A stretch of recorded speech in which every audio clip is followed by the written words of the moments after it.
কেৱল 3টা বছৰত হিমন্ত বিশ্ব শৰ্মাই 61,191 কোটি টকা আজিৰ দিনটোলৈকে তেওঁ ঋণ ল'লে। কেৱল 3টা বছৰত।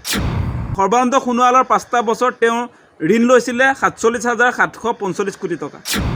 বিজেপি চৰকাৰৰ দিনত 8টা বছৰত 1,08,934 কোটি টকা তেওঁলোকে ঋণ ল'লে।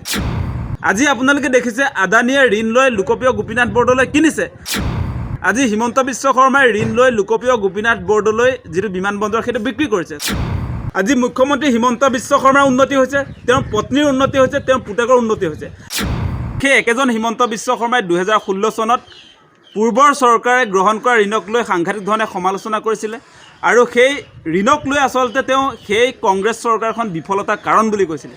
আজি হিমন্ত বিশ্ব শৰ্মাই ঋণ ল'লে সফলতাৰ কাৰণ আৰু বেলেগ চৰকাৰে যেতিয়া ঋণ ল'ব, বেলেগ মুখ্যমন্ত্ৰীয়ে যেতিয়া ঋণ ল'ব তেতিয়া হৈছে সফলতাৰ কাৰণ।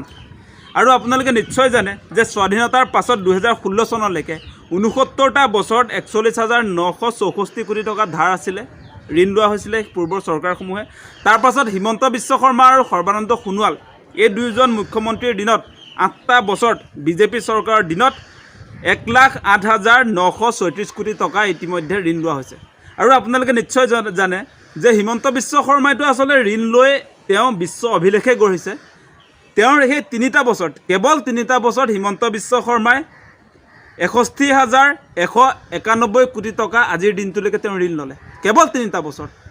তাৰ পূৰ্বে আপোনাৰ সৰ্বানন্দ সোণোৱালৰ 5টা বছৰত তেওঁ ঋণ লৈছিলে 47,745 কোটি টকা। আৰু হিমন্ত বিশ্ব শৰ্মাই 3টা বছৰত 61,191 কোটি টকা। সৰ্বমুঠ বিজেপি চৰকাৰৰ দিনত 8টা বছৰত 1,08,934 কোটি টকা তেওঁলোকে ঋণ ল'লে। আৰু এই চৰকাৰখনে ঋণ লোৱাক লৈ পূৰ্বৰ চৰকাৰক কঠোৰ সমালোচনা কৰিছে। আৰু এতিয়া যদি তেওঁলোকক কোনোবাই সমালোচনা কৰে, আজি যদি হিমন্ত বিশ্ব শৰ্মাক সমালোচনা কৰিবলৈ যায় তেতিয়াহ'লে সেই মানুহবিলাকে নাজানি সমালোচনা কৰিছে বুলি কয়। সেই একেজন মানুহে কিন্তু 2016 চনত সাংঘাতিক ধৰণে পূৰ্বৰ চৰকাৰৰ বিৰুদ্ধে কঠোৰ হৈছিলে। গতিকে এই মুহূৰ্তত এটা কথা তেওঁ আকৌ দোহাৰিছে যে আজি ব্যৱসায়ীবিলাকে ঋণ লৈ বোলে ব্যৱসায় বাণিজ্য বৃদ্ধি কৰিছে। আদানী আম্বানীৰ কথা তেওঁ উল্লেখ কৰিছে। আমিও দেখিছোঁ যে আদানী আম্বানীয়ে ঋণ লৈ তেওঁলোকে প্ৰডাকশ্যনৰ কামত সেই ঋণ লোৱা টকা খৰচ কৰিছে। আজি আপোনালোকে দেখিছে আদানীয়ে ঋণ লৈ লোকপ্ৰিয় গোপীনাথ বৰদলৈ কিনিছে। আজি হিমন্ত বিশ্ব শৰ্মাই ঋণ লৈ লোকপ্ৰিয় গোপীনাথ বৰদলৈ যিটো বিমানবন্দৰ সেইটো বিক্ৰী কৰিছে। তাৰতম্যটো সেইটোৱেই। আজি হিমন্ত বিশ্ব শৰ্মাই ঋণ লৈ আপোনাৰ অৰুণোদয় দিছে, নিযুত মাইনা দিছে, আজি লাখপতি বাইদেউ দিছে। আনফালেদি আপোনালোকে চাওক আজি আদানী আম্বানীয়ে ঋণ লৈ তেওঁলোকে ৰেলৱেজ কিনিছে, তেওঁলোকে হাইৱেজ কিনিছে, তেওঁলোকে আপোনাৰ এই চাহ বাগানবিলাক কিনিছে। আপোনালোক সকলোৱে সেই কথা দেখি আছে। তেওঁলোকে আপোনাৰ ঋণটো গ্ৰহণ কৰি ঋণ লৈ তেওঁলোকৰ ব্যৱসায় বাণিজ্য বৃদ্ধি কৰিছে। আনফালেদি হিমন্ত বিশ্ব শৰ্মাক আমি প্ৰশ্ন সুধিব খোজোঁ, আপোনাৰ ব্যৱসায় বাণিজ্যটো ক'ত? আজি অসম চৰকাৰৰ নেতৃত্বত কোনটো ব্যৱসায় বাণিজ্য আছে সেইটো আমাক লাগে। আজি কোনটো ইণ্ডাষ্ট্ৰিজ আছে অসম চৰকাৰৰ সেই কথাটো লাগে। আপুনি ঋণ লৈ এফালৰ পৰা আমাৰ যিবিলাক ৰাজহুৱা খণ্ডৰ উদ্যোগ আছিলে সেইবিলাক বিক্ৰী কৰিব, তাৰপাছত আমি ঋণ ল'লে সেইটোক প্ৰশংসা কৰিব লাগে। সেইটো আমি কেনেকৈ কৰিম? সেইটো আমি কোনো কাৰণতে কৰিব নোৱাৰোঁ। গতিকে আপুনি অসমৰ মুখ্যমন্ত্ৰী সেই কথাটো আপুনি মনত ৰাখক। আপুনি আদানী আম্বানী নহয়, আপুনি আদানী আম্বানী বুলি নিজকে ভাবিছে। এই মুহূৰ্তত আমি দেখিছোঁ যে আপোনাৰ উন্নতি হৈছে।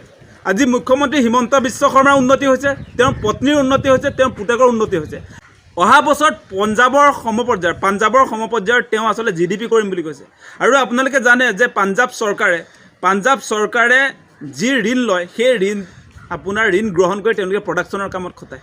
আজি আপোনালোকে নিশ্চয় জানে পাঞ্জাবে আপোনাৰ প্ৰতি বছৰে 13,000 কোটিতকৈ অধিক ধন আচলতে তেওঁলোকে খেতিপথাৰত লগায়।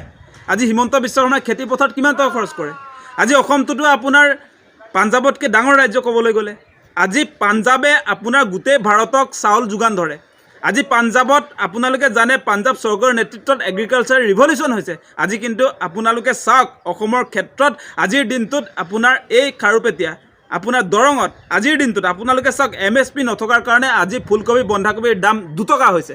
গতিকে এই মুহূৰ্তত চৰকাৰতো কোনো ধৰণৰ ভূমিকা নাই, আমিতো দেখা নাই।